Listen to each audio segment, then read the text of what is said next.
Hello friends, இன்றைக்கி நம்ம அரிசி பாயாசம் எப்படி செய்யலான்றதை பார்க்கலாம். அதுக்கு முதல்ல 100 கிராம் அளவுக்கு சீரக சம்பா அரிசி எடுத்து நம்ம வாஷ் பண்ணிக்கலாம். அரிசியை இப்போ நம்ம வாஷ் பண்ணி எடுத்துகிட்டு வந்துட்டோம். இப்போ அரிசிக்கு தேவையான அளவுக்கு தண்ணி வச்சு நம்ம ப்ரெஷர் குக் பண்ணிக்கலாம். இந்த அரிசி இப்போ நம்மளுக்கு நல்லா குழஞ்சி வரணும். அரிசி பார்த்திங்கன்னா இப்போ நல்லா குழஞ்சி வெந்துருச்சு. அரிசியை இப்போ நல்லா நம்ம லோ ஃப்ளேமில் வச்சிடலாம். இப்போ நம்ம தேவையான அளவுக்கு ஃபுட் கலரை சேர்த்து மிக்ஸ் பண்ணிக்கலாம். ஃபுட் கலருக்கு பதில் இப்போ உங்கள்கிட்ட குங்குமப்பூ இருந்தால் கூட குங்குமப்பூ கூட நம்ம சேர்த்துக்கலாம். இப்போ நம்ம 100 கிராம் அரிசி வேக வச்சுருக்கோம். அதுக்கு நம்ம 1 லிட்டர் அளவுக்கு பாலை காய்ச்சிக்கலாம்.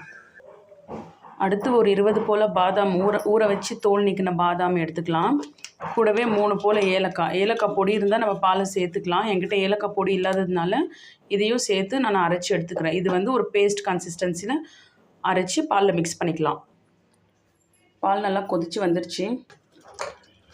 வேக வச்ச அரிசியை இப்போ நம்ம இந்த பொங்கி வந்த பாலில் சேர்த்து நல்லா மிக்ஸ் பண்ணி விட்டுக்கலாம்.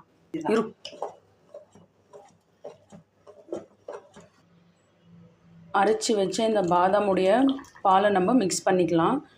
மிக்ஸ் பண்ணிவிட்டு கைவிடாமல் நம்ம சிம்லேயே வச்சு கிளறணும். அப்படி இல்லைன்னா அடி பிடிச்சிரும். இப்போ பாயாசத்துக்கு தேவையான அளவுக்கு நாங்கள் சர்க்கரையை சேர்த்துக்கிறோம். இன்றைக்கி நாங்கள் 1/4 கிலோ அளவுக்கு சர்க்கரை சேர்த்துருக்குறோம்.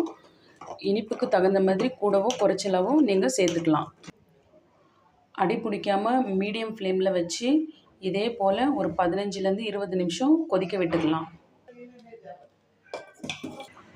இப்போ நம்ம ஒரு குழிக்கரண்டி அளவுக்கு கண்டென்ஸ்டு மில்கை சேர்த்து கலந்து விட்டுக்கலாம். கண்டென்ஸ்ட் மில்க் சேர்த்ததும் சும்மா இது போல் ஒரு கொதி விட்டு நம்ம ஸ்டவ் ஆஃப் பண்ணிடலாம். இப்போ நம்ம ஸ்டவ் ஆஃப் பண்ணிட்டோம். இப்போ நீங்கள் நினைக்கலாம், என்னடா இவ்வளோ தண்ணியாக இருக்குது பாயாசம் அப்படின்னு சொல்லிட்டு நினைப்பீங்க. ஆனால் இது ஆறுனதும் நல்லா கட்டியாக வரும். அதனால் கொஞ்சம் தண்ணியாக இருந்தால் கூட பரவாயில்ல, ஆறுனதையும் நல்லா கட்டி தட்டி வரும்.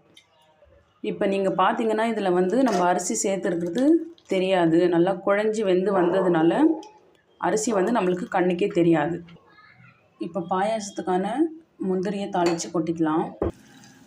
இப்போ நம்ம கிஸ்மிஸ் பழத்தை சேர்த்து உப்பி வந்ததும் தனியாக எடுத்து வச்சிடலாம். பாயாசத்தில் சேர்த்துக்கலாம். அதே நெய்யில் இப்போ முந்திரியை போட்டு தாளித்து எடுத்துக்கலாம்.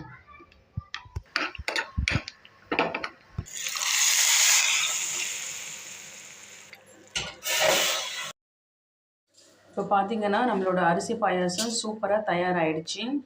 கண்டிப்பாக நீங்களும் இதே போல் ஒரு முறை ட்ரை பண்ணி பார்த்துட்டு கமெண்ட்ஸில் சொல்லுங்கள். ரொம்ப சுவையாக டேஸ்ட்டாக இருக்குது ஃப்ரெண்ட்ஸ்.